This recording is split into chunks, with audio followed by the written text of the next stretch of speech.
esta tercera conferencia de don Benigno será el aborto, drama de nuestra época. Vamos arriba. Muy bien. Creo que acaban de comprobar ustedes lo fácil que es manipular a los seres humanos. Basta que haga así para que todos hagan así, aunque haya que hacer así, ¿no? No, pero esto es importante porque nos manipulan así. Es muy fácil, muy fácil. Lo acaban de comprobar ustedes. Y yo he comprobado de todos modos que están ustedes despiertos, que también es un dato importante a la hora de dar una conferencia a estas horas de la tarde, ¿no? El aborto, drama de nuestra época. Van a permitirme ustedes que haga un poco de historia. Hasta que aparece el cristianismo, en la historia de la humanidad, el aborto no es un problema. Todo el mundo aborta.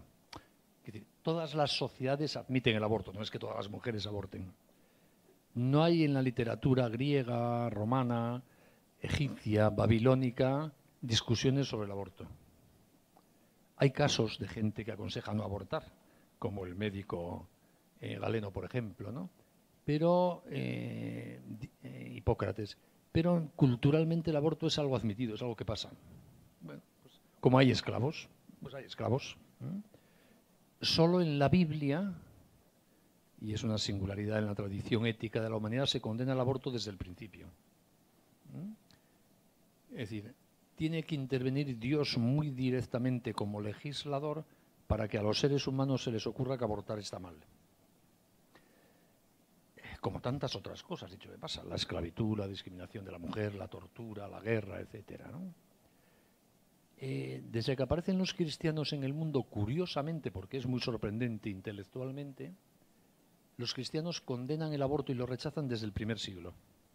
Sorprendente porque es una ruptura total con lo que ha pensado la humanidad hasta ese momento. Los testimonios que tenemos de cristianos ya desde finales del siglo I es una condena total del aborto. Y repito, sorprende porque culturalmente es romper con su entorno vital, jurídico, moral. Es decir, los cristianos vieron claro, obviamente no sin especial gracia divina, que acabar con la vida del no nacido era solamente incongruente con su instalación vital, con su fe. Y no hay ningún testimonio en contra de esto. Es decir, en 2000 años de historia cristiana, y es curioso, porque los seres humanos, incluyendo los cristianos, tenemos una capacidad de equivocarnos impresionante. En 2000 años de historia cristiana no hay ningún testimonio de intento de legitimar intelectualmente el aborto desde una perspectiva cristiana hasta el siglo XIX. Que, repito, sorprende, porque hemos legitimado cantidad de otras barbaridades, la tortura, por ejemplo. ¿Cuántos santos cristianos moralistas que estudiamos hoy día les parecía normal torturar como forma de probar cosas en los juicios? O la esclavitud, porque somos tributarios cada uno de nuestra época. El aborto parece una excepción radical. Nadie en la historia, repito, de la reflexión moral, teológica de la cultura cristiana, hasta el siglo finales del XVIII, no el XIX, legitima el aborto. Es verdad, y os lo digo porque les manipularán esta información también, y cuando haya campañas sobre el aborto aparecerá algún pseudoteólogo o curilla por ahí que diga que no, que los teólogos medievales como Tomás de Aquino justificaban el aborto porque decían que no estaba animado el feto hasta determinada edad. Mentira. Los teólogos medievales, como los antiguos, tenían un inmenso error científico, que es que no tenían ni la más remota idea de cómo se origina la vida humana, porque de biología molecular no sabían nada. Y creían que la vida surgía, lo llamaban animación del feto, cuando examinando los frutos de abortos espontáneos veían que había un feto con figura humana, porque era su única fuente de información. De genética no sabían nada. Y por lo tanto, cuando veían que había algo con forma humana, decían, aquí hay un ser humano. Y por lo tanto, empezaron a decir que más o menos el ser humano se animaba como tal humano a partir del segundo mes, del tercero, depende. Incluso con un machismo propio de la época, solían decir que el feto masculino se animaba antes que el femenino. Llegaba a ser hombre antes que la mujer, ¿no? Bueno, ignorancias científicas. Pero todos los teólogos y moralistas de la antigüedad cristiana y de la Edad Media defendieron que era un homicidio, un pecado de homicidio, acabar con el desarrollo de la vida concebida aun cuando estaban convencidos de que no era humana durante un tiempo. Es decir, sobre un error científico formularon un juicio moral correcto, llamativo. Y no hay ni una excepción. Y les dirán, porque lo han dicho en España y en Gran Bretaña y en Italia, que no es verdad. Y sacarán citas tomadas retorcidas de alguien del siglo III al final que dijo no sé qué, que no se entiende muy bien. Que a veces pasa. Con esto que quiero decir, no es un tema de erudición histórica, es decirles que la autocomprensión cristiana del carácter sagrado de la vida humana, incluyendo la del no nacido, es constitutiva en el cristianismo.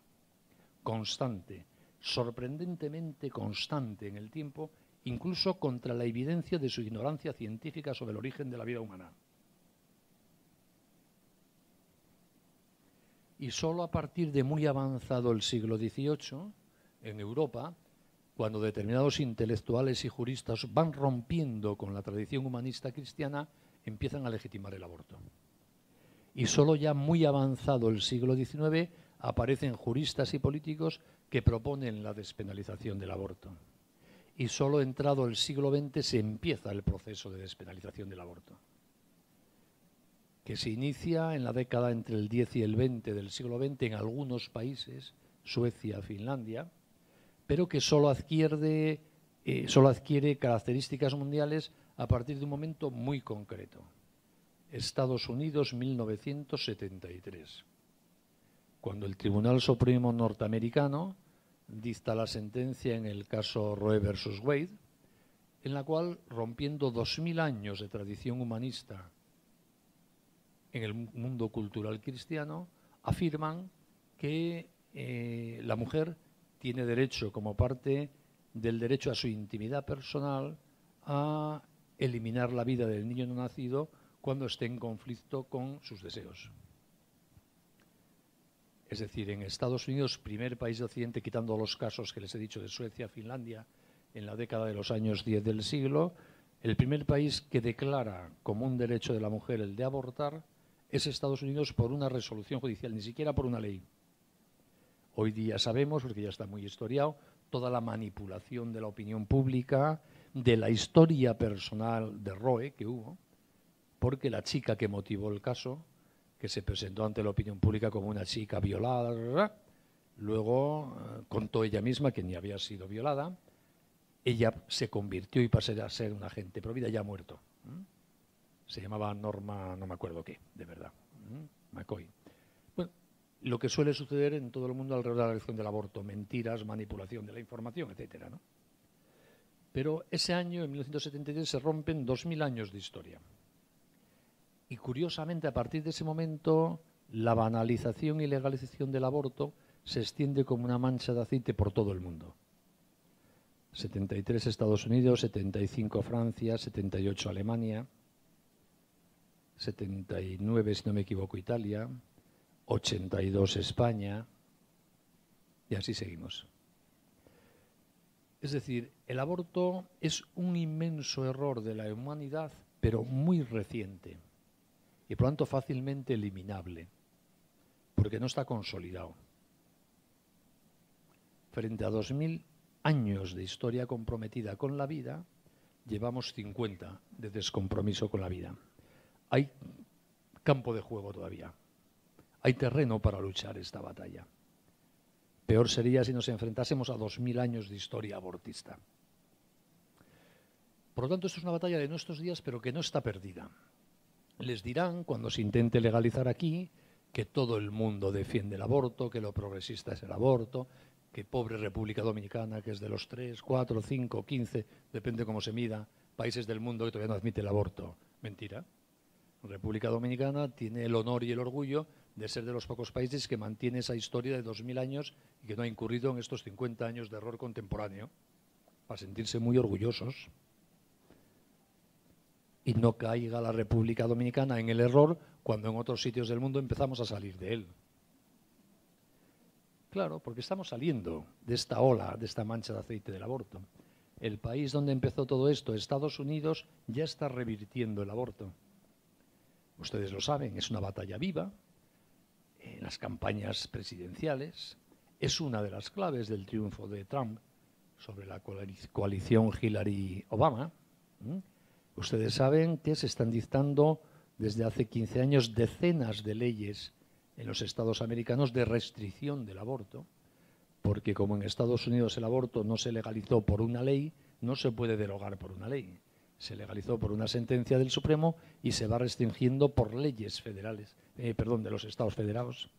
Unas restringen los casos, otros el plazo, otras aumentan la información que se exige a la mujer. Cada uno va utilizando técnicas distintas para ir cercenando el terreno a la cultura del aborto libre.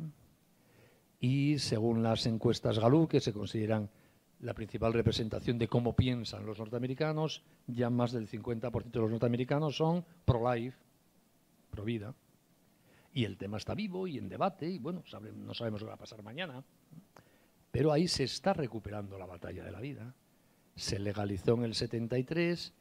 En toda la sociedad americana, como pasa en todas las sociedades cuando se legaliza el aborto, se banaliza el aborto y deja de hablarse de él. Y al poco tiempo, las mejores fuerzas de esa sociedad se rebelan contra esa terrible injusticia que es el aborto y empiezan a recrear una cultura de amor a la vida. Y lo mismo está pasando en todos los países del este de Europa. En los países que cayeron bajo la órbita comunista a partir del año 17, con la Revolución Rusa, todos legalizaron el aborto. Y por lo tanto, cuando cae el muro de Berlín en el año 89, todos esos países tienen aborto libre. Y en el proceso de recuperación de los derechos humanos que viven esos países después de la caída del comunismo, se está recuperando también el compromiso con el derecho a la vida. Y están dictándose leyes restrictivas del aborto en Rusia, en Polonia, en Macedonia, en Eslovaquia, en Estonia, en Hungría. Unas más avanzadas y otras todavía más tímidas. Por ejemplo, en Polonia. En Polonia se ha pasado de 95.000 abortos al año a 450 al año. Se puede hacer.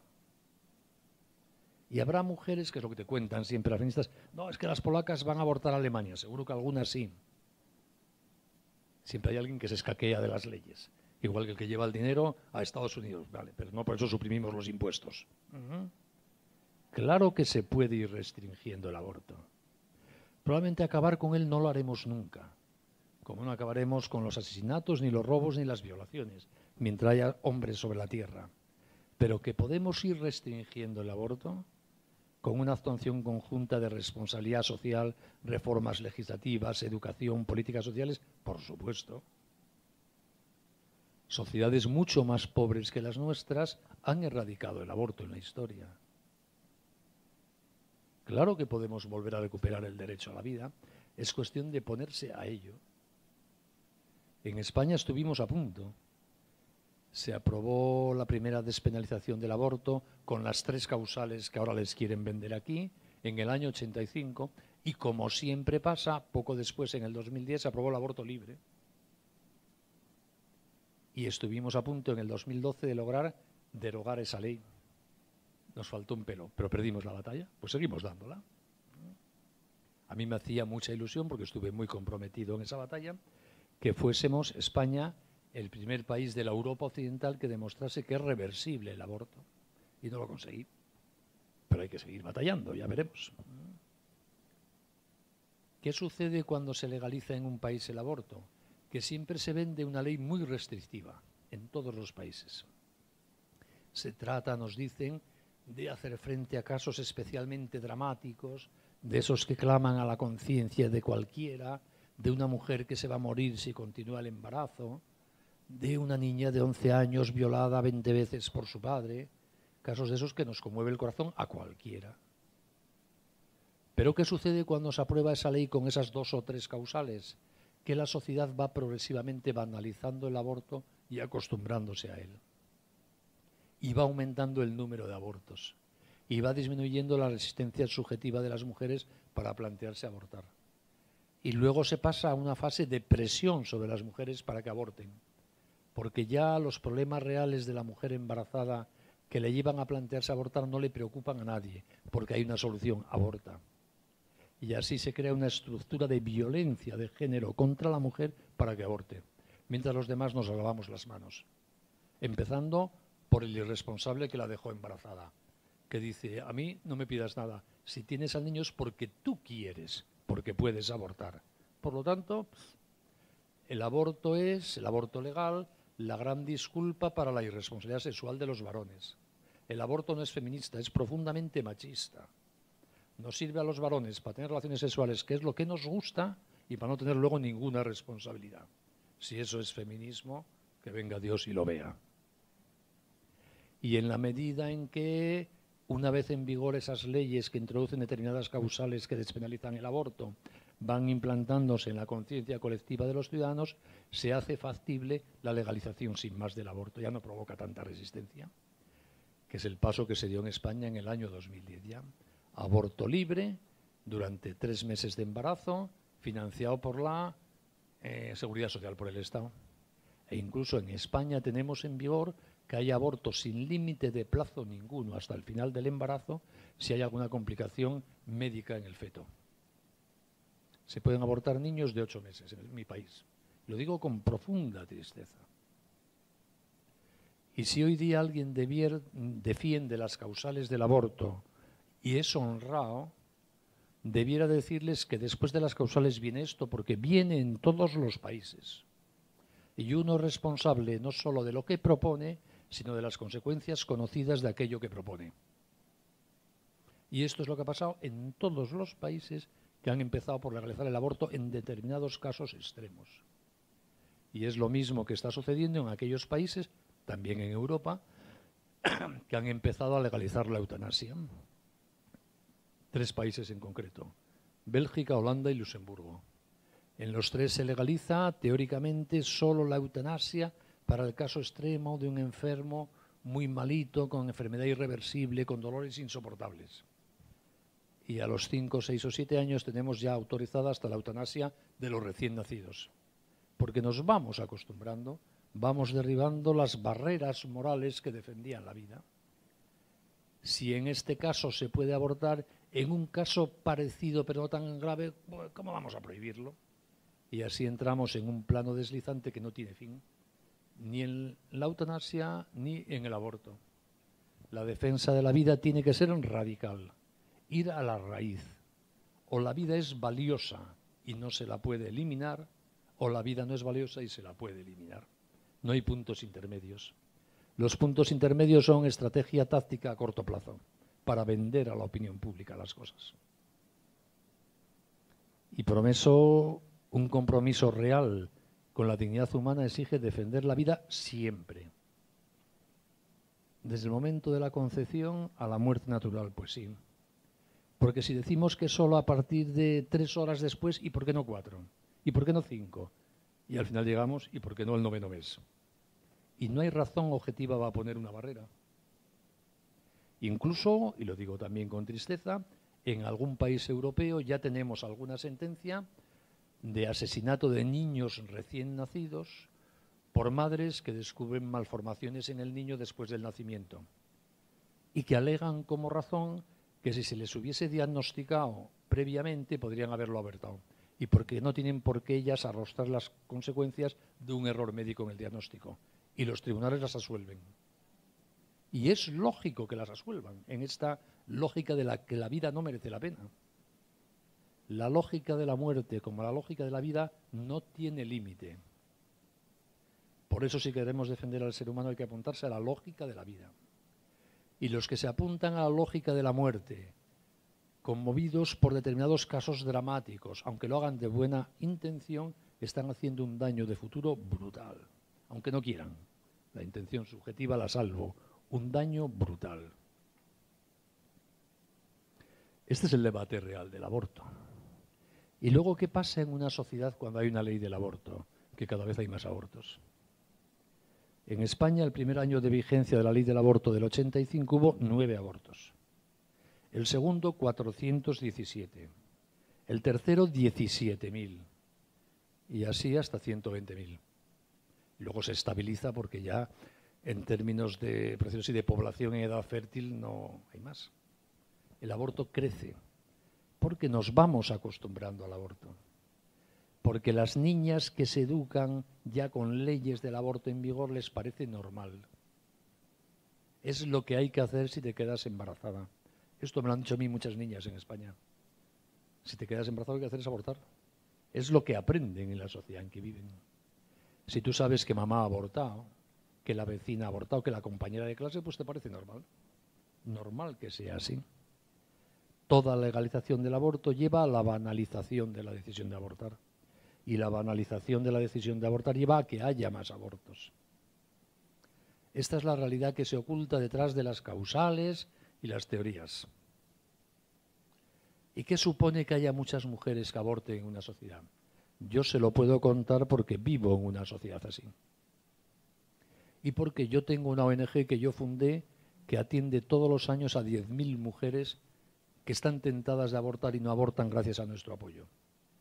Y tenemos como voluntarias en esa ONG a muchas mujeres que han abortado y que luego dedican su tiempo a ayudar a que otras mujeres no cometan el mismo error.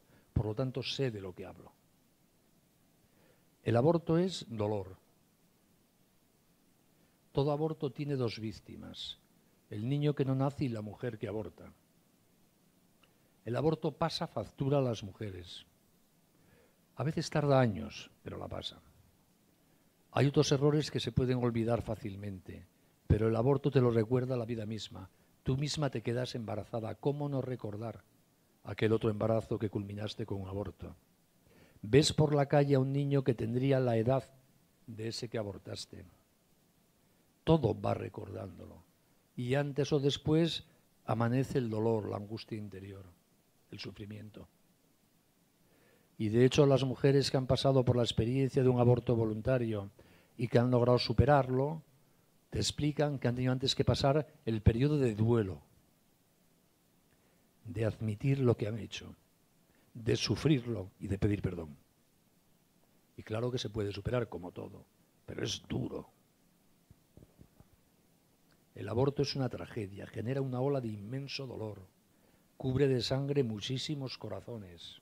No es una fiesta de alegría feminista de las mujeres. Eso es mentira. Y quienes cuando hablan del aborto se olvidan de esto son inhumanos o no saben de qué están hablando. Y esto tienen que recordarlo ustedes a esta sociedad ahora que debate el aborto. No es una broma, no es un problema de leyes de feminismo, no es un problema de la superpoblación mundial, ¿qué carajo tiene que ver? Es un problema de una mujer que está embarazada, que se siente acosada, despreciada, amenazada, y que si cede a la tentación de abortar, luego toda su vida cargará con eso. No se puede frivolizar el aborto. En nuestro mundo hay cientos de millones de abortos al año. Eso es terrible. En mi país unos 100.000 ahora. 1 millón en Estados Unidos. Hablamos de unas cifras espectaculares. Eso es un lastre psicológico para nuestra época, del que no se habla, cuya información se oculta. Muchos psiquiatras niegan incluso la existencia del síndrome posaborto, como manifestación específica del conocido en psiquiatría síndrome postraumático. Porque como el aborto es un derecho de la mujer liberador y gozoso, hay que negar que haya un síndrome patológico después. Incluso en España yo he llegado a oír que la culpa de ese dolor de las mujeres es nuestra, de los providas, que si dejásemos de decir que el aborto es malo, las mujeres no sufrirían. No se dejen engañar, es un tema muy importante, de verdad. Y no hablo de políticas y de leyes, hablo de todo lo que está detrás. Por ese tema hay que tomárselo muy en serio. Ustedes tienen que hacer lo que esté en sus manos para convencer a sus políticos y a los ciudadanos de esta república de que no cometan el inmenso error de abrir esa puerta al dolor en esta sociedad. Y si fracasan, que no me extrañaría, visto lo que está pasando en el mundo, la batalla por la defensa de la vida no acaba con una ley de despenalización del aborto. Empieza una nueva etapa, que ojalá no se diese, pero bueno. Le digo esto porque puede pasar perfectamente. Y si ustedes creyesen que la defensa de la vida es impedir que se apruebe una ley, si no lo consiguen creerán que se acabó el tema, y no es verdad. La causa es defender la vida, con esa ley o sin ella, lograr que no haya abortos. De pronto, apruebe o no se apruebe la ley, la batalla de defensa de la vida sigue igual. Mi pequeña experiencia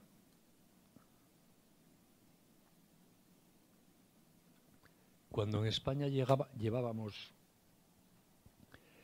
85, 95, 2005, casi 20 años de vigencia de la ley del aborto, yo veía que no paraba de crecer el número de abortos en España, que los jueces ya no se atrevían a condenar a nadie aunque violase la ley, sino aunque no se respetasen las 3 causales que teníamos allí, que cada vez más niñas muy jovencitas abortaban, y me planteé qué podíamos hacer para evitarlo.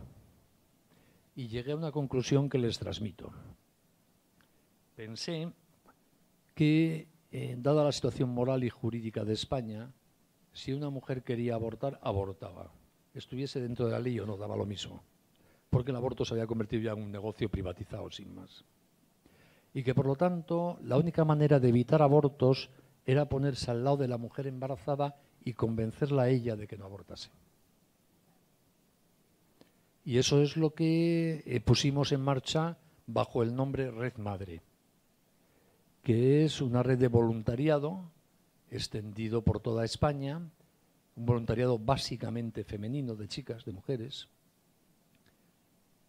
porque la confidencia corazón a corazón con la embarazada se genera más fácilmente con una mujer que con un viejo calvo y gordo como yo, que están a disposición de cualquier mujer embarazada que tenga un problema. El lema de Red Madre es nunca estarás sola. Y nuestro compromiso es que ninguna mujer en España embarazada que acuda a nosotros va a estar sola. Tenga el problema que tenga, estaremos a su lado. No sé si lo podremos resolver o no, pero por lo menos le diremos, ese problema también es el mío. Vamos a ver entre los dos qué hacemos con él. ¿Saben ustedes cuál es el resultado de ese voluntariado? En este momento estamos logrando que cerca de 11.000 mujeres al año no aborten en España. Y no tenemos medios económicos de ningún tipo. Vamos, damos sablazos y buscamos lo que podamos, pero ya está. Nuestra experiencia es que lo que hace reversible la decisión de una mujer de abortar o la tentación de una mujer de poder abortar es el cariño, no las ayudas. Que lo que necesita una mujer es cariño, sentirse acompañada. Y luego las ayudamos lo que podamos. Pero no es con ayudas como compramos su voluntad. Cuando una mujer se queda embarazada, en circunstancias problemáticas, no, la mujer se queda embarazada en el seno de su matrimonio con normalidad, ¿qué le sucede? Que de momento el mundo se le cae encima de repente. Ya todo es imposible. Que estoy estudiando, ¿cómo voy a seguir estudiando con un niño? Que tengo pareja, me abandonará si tengo el niño. Que no la tengo, ¿cómo voy a encontrarla con la carga de un niño? Que tengo trabajo, seguro que me despiden. Que no lo tengo, ¿cómo voy a encontrarlo cargando con un niño? Y de repente parece que todo es imposible. Que tus problemas no tienen solución. Es como un túnel oscuro sin salida. Y cuando empiezas a comentar a tu alrededor tu situación, en una sociedad acostumbrada al aborto como es España, ¿qué oyes? Aborta. En tu caso tienes que abortar. Y eso te lo dicen tus amigas. Por supuesto, el irresponsable que te dejó embarazada. Y el asistente social y el médico. Aborta, aborta, aborta. ¿Y qué haces? Abortar. Terrible. ¿Qué hacemos desde Red Madre? Colocarnos en la puerta de ese túnel negro y decirle, tus problemas son muy reales, pero todos tienen solución. Por lo menos cuentas conmigo para buscarla. ¿Quieres un hombro para llorar? Aquí está el mío. ¿Te han echado de tu casa porque eres una adolescente embarazada? Yo te busco donde dormir. ¿No sabes cómo pagar a un médico? Yo tengo un médico amigo que te atiende gratis. Y así lo que sea. Y cuando, en virtud de ese contacto personal, una mujer se replantea el aborto, le asignamos una voluntaria que le acompaña los 9 meses del embarazo. Porque no basta con tomar un día la decisión de no abortar, hay que mantenerla y la vida es muy complicada. Y entonces cada una de esas chicas tiene una voluntaria que está a su disposición para lo que sea, para acompañarla al médico, para quedar en un parque a llorar las dos juntas. Y si la chica no llama a la voluntaria pasados unos días, es la voluntaria la que llama a la chica. ¿Cómo estás? Quedamos, nos vemos. Porque la tentación de abortar se reproduce. El resultado de esta experiencia es que yo, que no atiendo a las mujeres embarazadas y que no sabría hacerlo, pero oigo lo que dicen todas mis colaboradoras, es que no conocemos ningún caso de una mujer que haya decidido tener el niño y lo tenga y que se haya arrepentido después. Y conocemos miles de casos de mujeres que han abortado y se arrepienten profundamente. Es más, lo normal es que una vez que tienen el niño se convierta en la razón por la que luchan para superar sus problemas. No es verdad que con el niño tengas una carga encima que acabe contigo. Al revés. Normalmente es el incentivo para de verdad buscar debajo de las piedras lo que haga falta. Incluso les puedo decir, en el caso más dramático, y que les pondrán como ejemplo los que defienden aquí las causales, el de la violación. Porque he vivido varios casos así. La violación es probablemente lo más terrible que le puede pasar a una mujer. Es difícil darse cuenta de lo que significa eso, por lo menos para un hombre. Yo he vivido 3 casos en concreto de violadas embarazadas que se plantearon a abortar y que no abortaron. No sé si es representativo, pero son los 3 que he vivido. He visto otros en que sí han abortado violadas. Gracias a Dios, los embarazos fruto de violación son bastante raros. Tiene que coincidir que la mujer sea fértil en ese momento. Tiene que coincidir que el violador eyacule, que no es nada fácil por la tensión agresiva y violenta del momento, etc. Por lo tanto, los embarazos fruto de violación son bastante raros, gracias a Dios, pero los hay. Los 3 casos que yo he conocido son mujeres violadas que se han planteado abortar, porque es lo que en España aconseja la ley y las costumbres si eres violada, que oyeron muchas veces ese mensaje de si no abortas, cada vez que mires la cara de tu hijo, verás la cara de tu violador y te lo recordarás siempre. Mentira. ¿Qué ven estas 3 chicas que yo conocí, traté durante su embarazo y después? Ven a su hijo, no a su violador. En los 3 casos, su hijo es lo que les ha permitido perfectamente superar el trauma de la violación, porque les ha dado una razón para vivir y para olvidar esa experiencia tan traumática. Repito, no puedo asegurar que pase siempre, porque no lo sé. Pero en los casos que yo he vivido es así. Y por lo tanto, cuando alguien me dice que en ese caso de violación al menos hay que abortar, le digo, mira, por lo menos yo conozco casos que acreditan lo contrario. Les cuento esto también para que transmitan estas experiencias. Yo las aprendí después de que mi país legalizase el aborto. Ojalá los dominicanos las aprendan antes, aprendan de la experiencia de otros, para no cometer los mismos errores que hemos cometido nosotros. Hay argumentos siempre para defender la vida. No hay por qué avergonzarse de oponerse al aborto, porque eso es defender la dignidad de la mujer y el derecho a la vida. Y les aconsejo, porque vivimos en la época en que vivimos, que defiendan la vida como red madre a través de la mujer. Que no caigan en la trampa de unos defienden la vida y otros a la mujer, porque esa batalla en términos de opinión pública está perdida.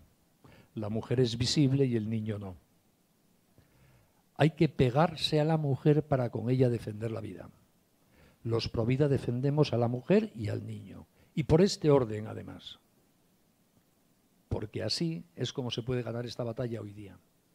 Y haga lo que haga el legislador dominicano, hagan ustedes un esfuerzo por crear en ustedes mismos y en todas aquellas personas en las que puedan influir una mirada red madre.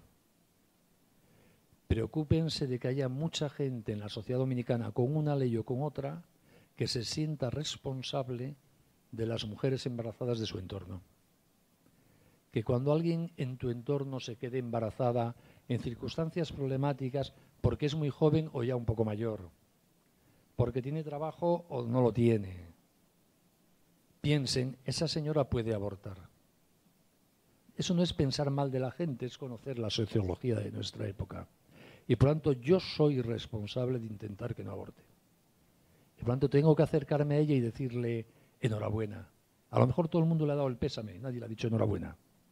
Enhorabuena. ¿Necesitas algo? ¿Tienes algún problema? ¿Te puedo ayudar?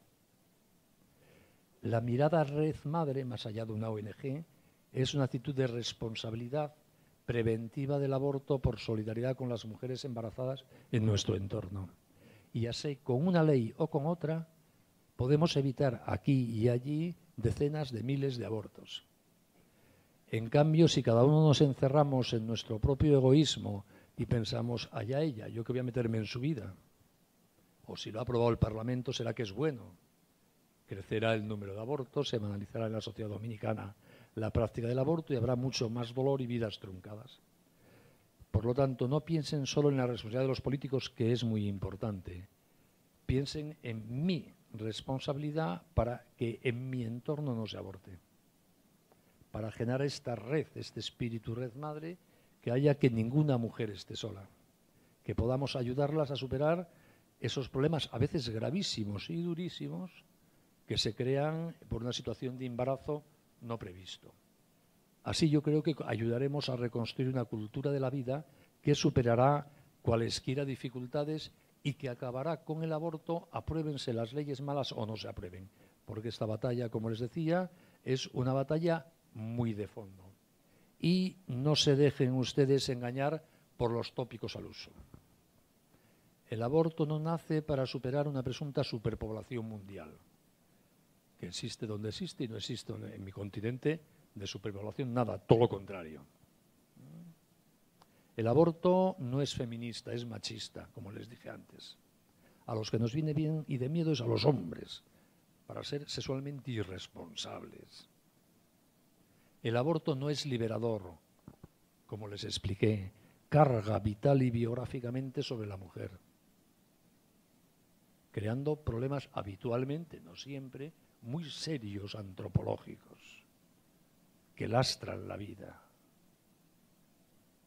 El aborto no es una solución médica a los problemas, es acabar con una vida.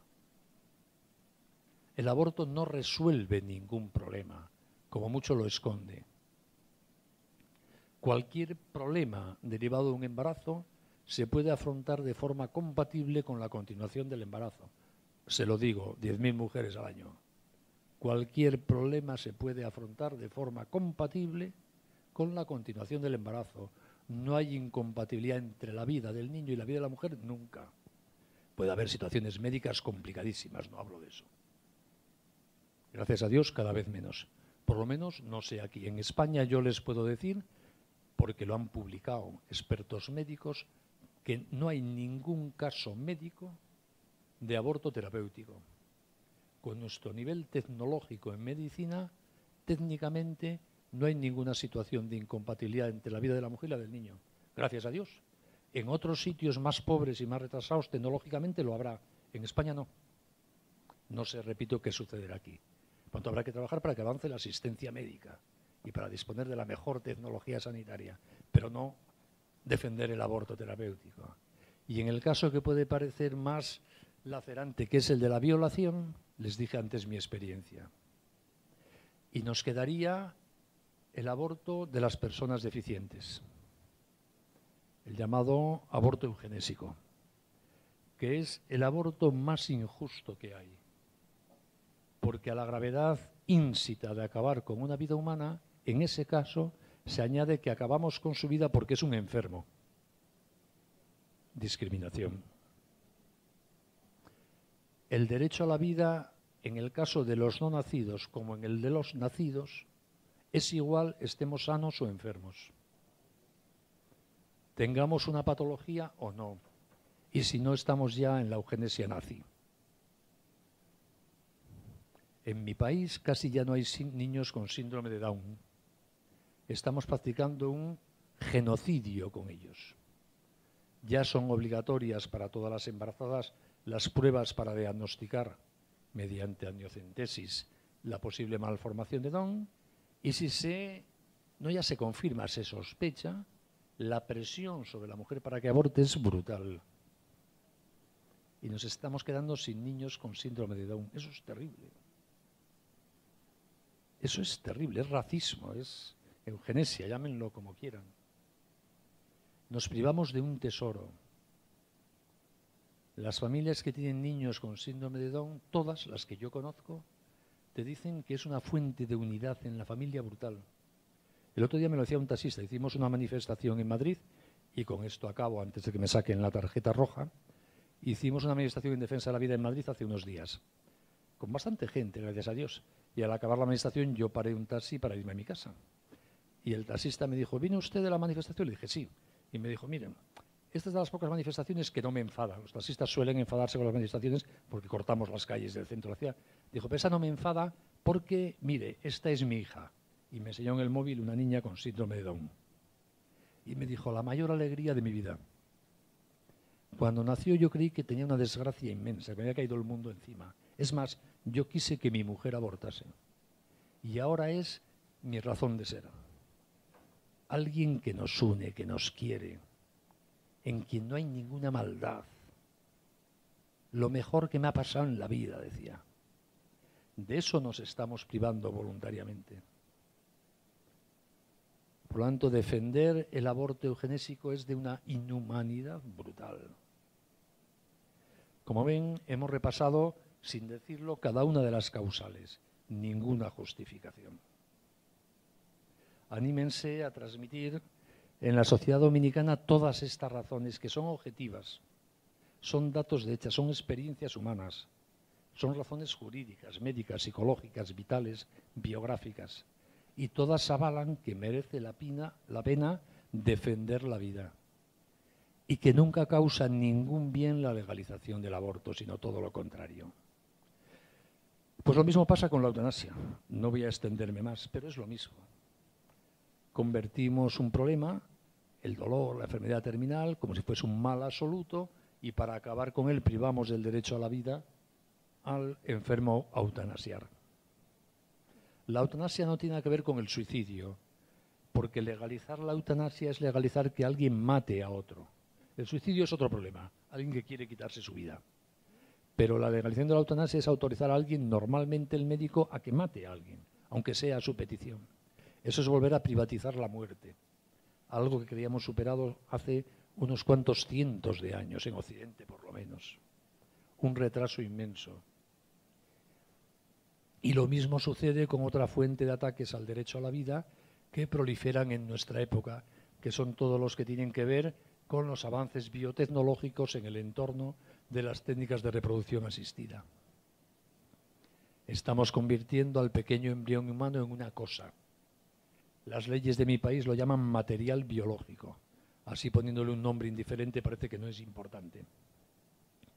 Y ese material biológico, que son seres humanos en sus primeras fases de desarrollo, se consideran jurídicamente una cosa que puedes libremente destruir, experimentar con ella.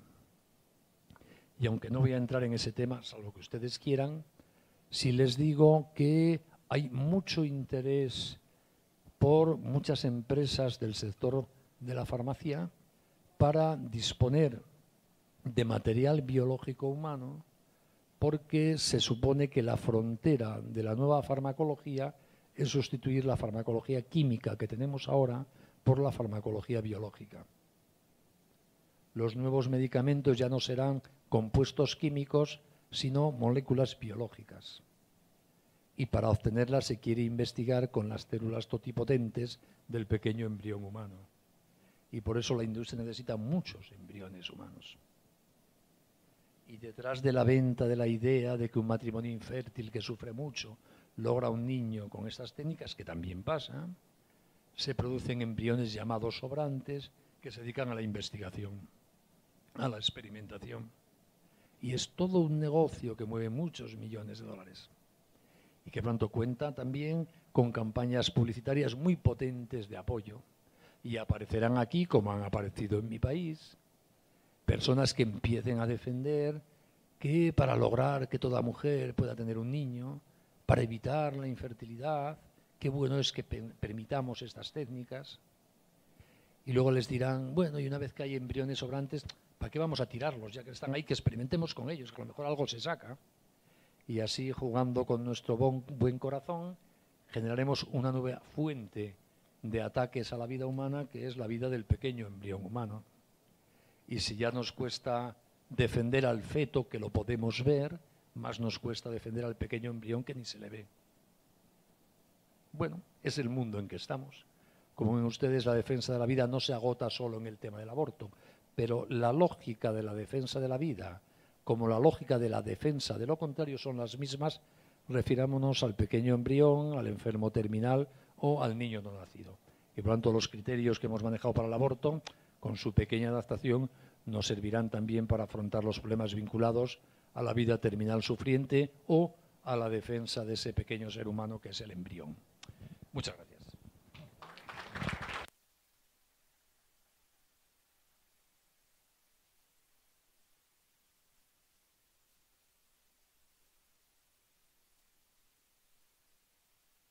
Bien, tenemos unos minutos para las preguntas que quedaron ahorita. No sé si fueron respondidas. Ok, vamos a terminarlas. No sé si quedaron respondidas. Tengo a José Armando, a Mari y a Laura que quedaron pendientes. Si no han quedado respondidas sus preguntas. Camila, ¿me ayudas? Por favor.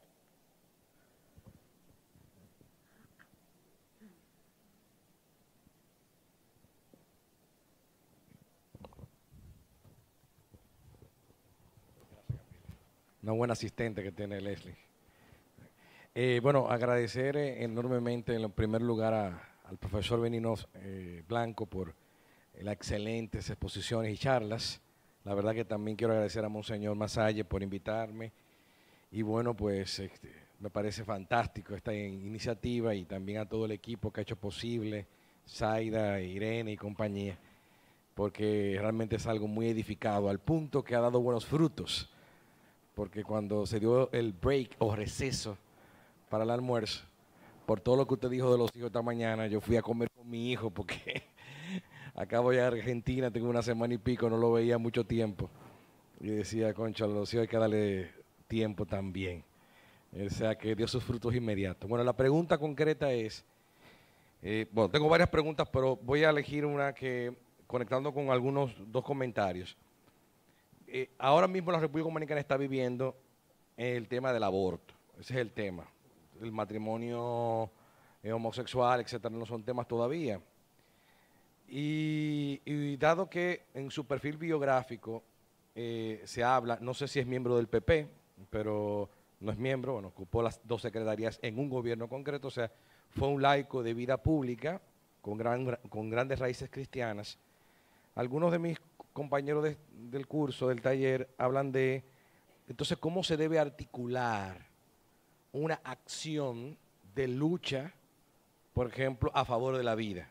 Parte de la respuesta, usted me la dio, porque usted dijo, la lucha pro vida no termina con una legislación, se apruebe o no se apruebe.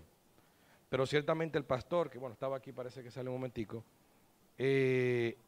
obviamente es una acción política, es decir, la iglesia que actúa, que hace acción, presión desde un grupo de interés, etcétera, a favor o en contra de un tema que tiene obviamente una dimensión política. Entonces la pregunta, usted como académico, usted como abogado, usted como hombre de fe, usted como un hombre de vida pública, ¿cómo sé que no, la realidad dominicana no la domina, pero ¿cómo usted aconsejaría a este grupo, a Monseñor Masaya, el grupo que la acompaña, a articular una acción en este sentido?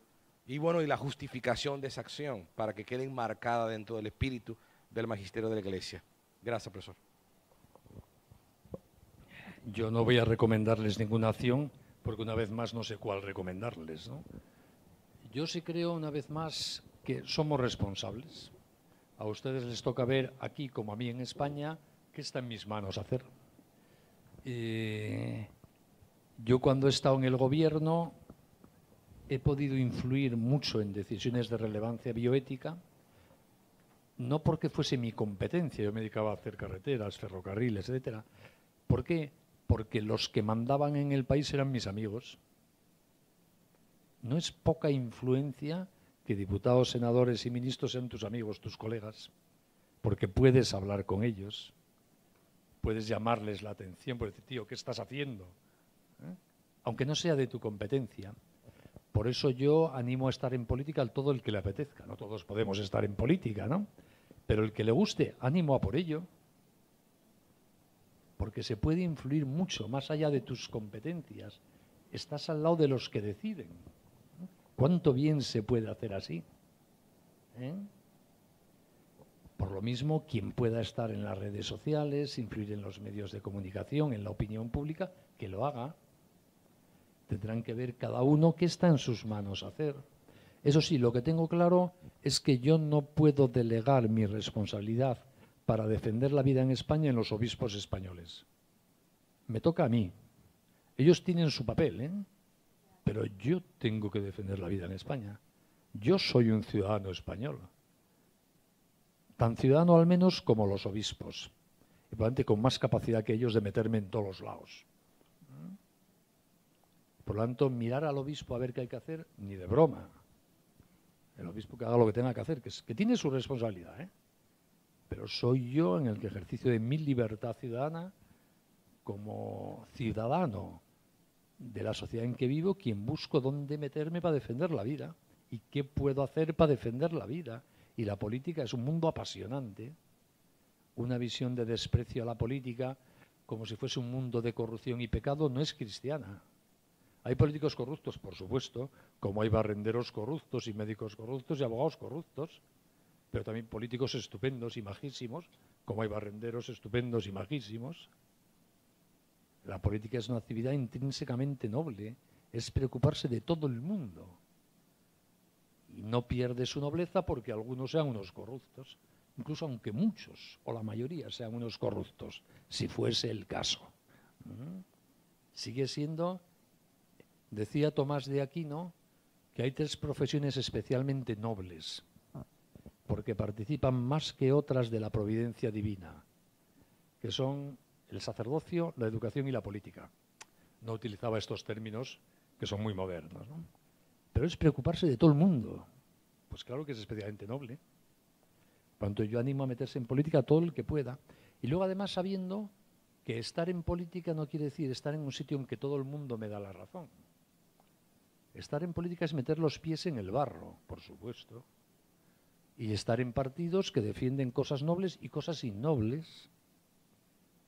Y colaborar en iniciativas en las que unas veces ganas y otras pierdes. Este es el juego de la libertad. Y que eso no debe asustarnos. Uno no puede colaborar nunca con el mal, pero no puede irse del mundo porque haya cosas malas. No, me parece a mí. Lo importante es no comer el barro. Ahora, mancharse los pies de barro, por supuesto, pero igual que si eres médico, en un país en que está legalizado el aborto, trabajarás en un hospital y en ese hospital habrá abortos. ¿Vas a renunciar a la medicina? Sería absurdo. Tú nunca colaborarás con un aborto. Y desagradarás a Dios porque hay abortos en la planta de abajo. Pero ¿vamos a dejar la medicina solo en manos de los abortistas? Y quien dice la medicina dice las editoriales y la judicatura. No puede ser. Tener miedo a un mundo lleno de las insuficiencias humanas no es cristiano. Al que le asuste estar rodeado de gente que mete mucho la pata y que hace barbaridades, no sabe de qué va esto de ser un ser humano. Vete a vivir a la Roma de Nerón. Imagínate ser cristiano en la corte de Nerón. Lo que verías, lo sabía. Y gracias a eso algún día se cristianizó el imperio. Pues hoy día lo mismo. Hay que ser cristianos en el Congreso de los Diputados, y en el Senado, y en el hospital de al lado, y en esa escuela, en aquella imprenta, y en esa editorial, y en esa tele. Pues por supuesto. ¿Vamos a tenerle miedo a eso? Qué poca personalidad tendríamos. No nos debe asustar el mal. Debemos saber identificarlo para luchar con cariño contra él, con cariño a la persona, no al mal. Y así en todo el terreno. Por tanto, no tengo regla específica ni consejo adecuado que dar a qué hacer aquí. Solo les digo, hagan lo que puedan, ejerzan su libertad, no le tengan miedo a nada y no se escondan detrás de los curas. Eso sí lo aconsejo fervientemente. Aunque hasta aquí delante. ¿Está de acuerdo? Por favor, seamos responsables. Ya está bien de pedir a los obispos que nos arreglen los problemas. Los obispos vamos a rezar por ellos como por los pastores para que hagan bien su trabajo. pero hagamos nosotros el resto.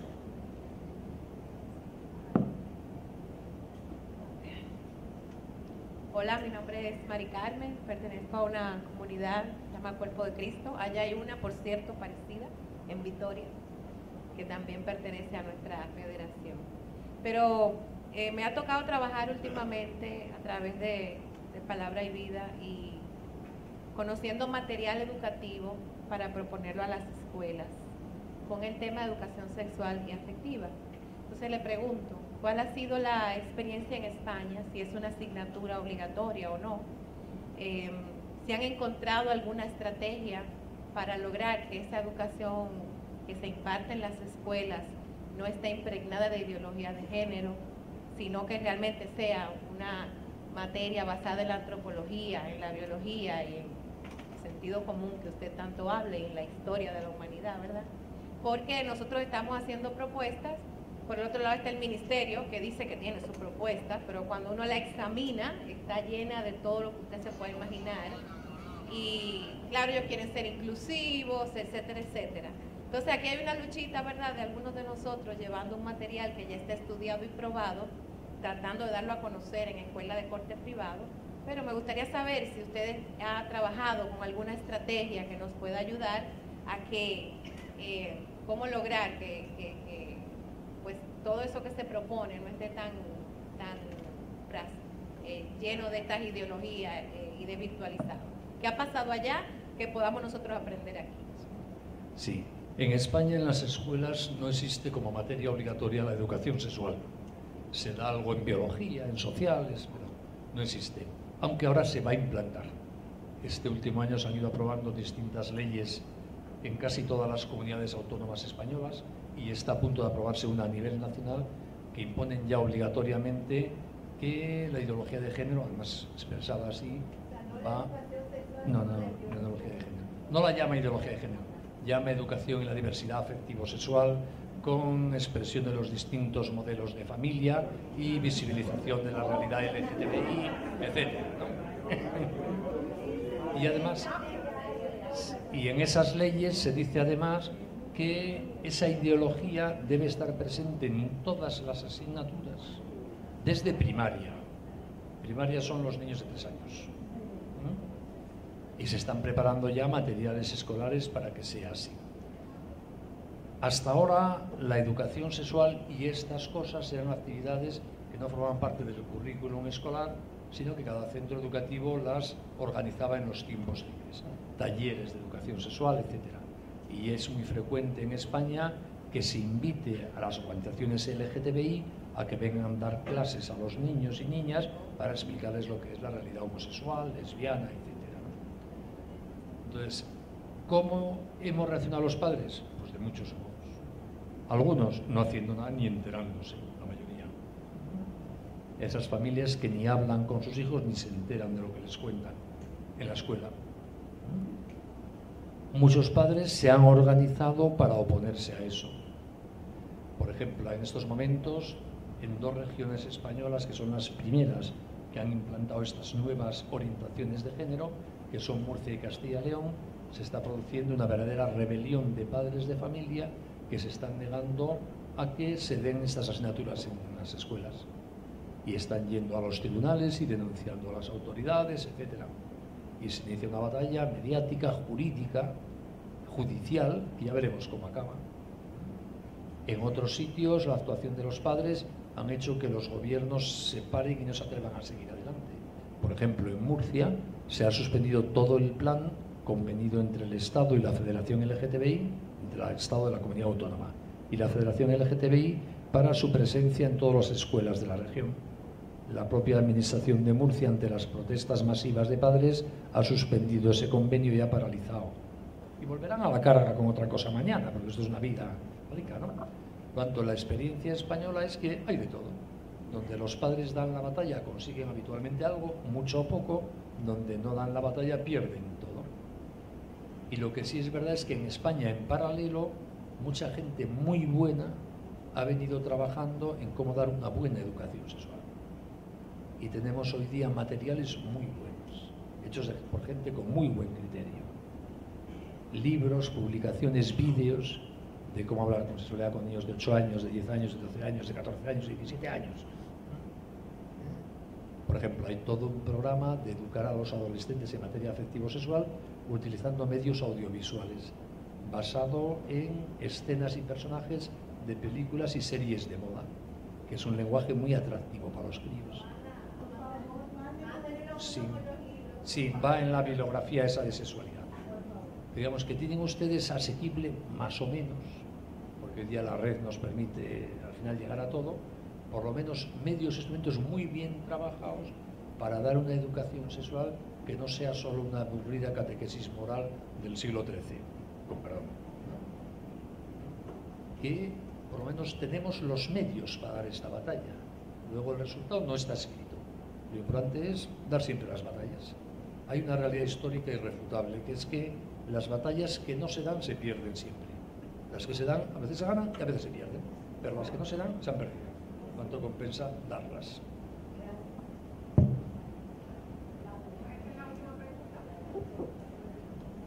Buenas tardes, mi nombre es Laura Félix, yo soy miembro de Acción Cristiana, soy abogada. Antes que nada, darle las gracias por su tiempo. Yo creo que si algo me llevo de esta charla es un recordatorio, un llamado bíblico que se nos hace principalmente a las mujeres y que quiero compartirla con ustedes. Y es Tito 2, 3:5, cuando dice: las ancianas sean maestras del bien, maestras del bien, que enseñen a las mujeres jóvenes a amar a sus maridos y a sus hijos, a ser prudentes, castas, cuidadosas de su casa, buenas, sujetas a sus maridos, para que la palabra de Dios no sea blasfemada. Estoy totalmente de acuerdo con usted. Hay una batalla que se libra en el hogar y en nuestras áreas de influencia, y nosotras las mujeres, este tema del aborto debemos encabezarla. Como abogada, tengo unas preguntas tal vez un poco técnicas, para que usted tenga un poquito de idea de dónde viene. Le comento que en nuestro país la ley, no hay una ley del aborto en sí, sino es parte de lo que es el Código Penal Dominicano, que está siendo reformado. Lo que el derecho de la vida es un derecho constitucional amparado por la Constitución Dominicana, por lo que en caso de que nosotros aprobáramos el código con las 3 causales incluidas, ameritaría un recurso de inconstitucional a la ley. Así que vamos a sería otra lucha en otra esfera. Entonces, desde ese punto de vista, yo quería ver recomendaciones de usted, sin ser muy técnicos, porque hay abogados, pero evidentemente no es el público, el tema de lo que son conflictos de derechos fundamentales y jerarquía de derechos fundamentales, porque eso es algo que se va a discutir. ¿Qué tanto tiene que ver el derecho de la mujer con este derecho de vida que tiene el neonato, y derechos como la discriminación de origen en el caso de la excepción de la violación, y por temas de incapacidad en el caso de los enfermos? Y mi segunda pregunta, también un poco jurídica, pero que aquí deben haber muchos asesores de empresas, no solamente a nivel jurídico, sino también a nivel financiero, contable.